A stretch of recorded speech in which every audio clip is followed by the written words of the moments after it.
Dahil sa nilutong bidding umano para sa ilang proyekto ng gobyerno, 5 kumpanya at ilang opisyal ng DPWH ang inireklamo ng Philippine Competition Commission sa Department of Justice. Kunwari lamang umano ang bidding dahil alam na antemano kung sino ang mananalo. Nakatutok si Sandra Aguinaldo. Sa ilang nakaraang pagdinig ng Senado na idetalye ang tinawag na bidding-biddingan o yung bidding para sa proyekto ng gobyerno pero luto na pala at alam na antemano kung sino ang mananalo. Pati nga raw mga natalong bidder kumikita rin sa pagsali sa kunyari bidding. Matapos imbestigahan ng Philippine Competition Commission o PCC ang umunay bidding-biddingan, nagsampa ito sa Department of Justice ng 3 criminal complaint laban sa 5 kumpanya at ilang dating opisyal ng Department of Public Works and Highways.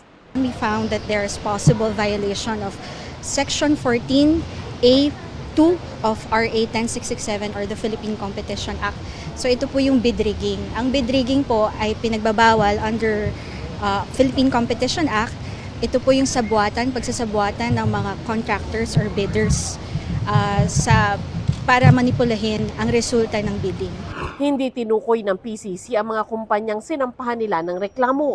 Pero noong October, dinala ni DPWH Secretary Vince Dizon sa PCC ang mga dokumentong kaugnay ng posible umanong mga paglabag ng Timothy Construction Corporation, Wawaw Builders, IM Construction Corporation, Sims Construction Trading, SunWest Inc., ilang opisyal ng DPWH Bulacan 1st District at Regional Office 4B.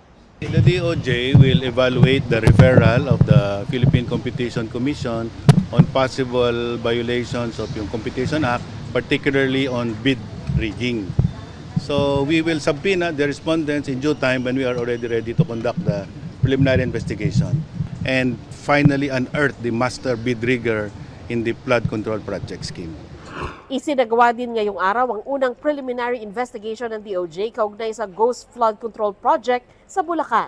Dahil nasa Senado ang ilang mga respondent, mga abogado nila ang dumating sa DOJ para kumuha ng kopya ng complaint laban sa kanila. Sa loob ng 10 araw, kailangan daw magsumite ng counter affidavit ang mga respondent. Well, we have a 60-day period po to terminate preliminary investigation. The evidence will be assessed during the same period. So, around mid-December po, natutupad namin. Matatapos na po namin ang PI, ang preliminary investigation. And may resolution na nga po masasubmit by that time. May issue by that time. Para sa GMA Integrated News, Sandra Aguinaldo, Nakatutok, 24 Oras.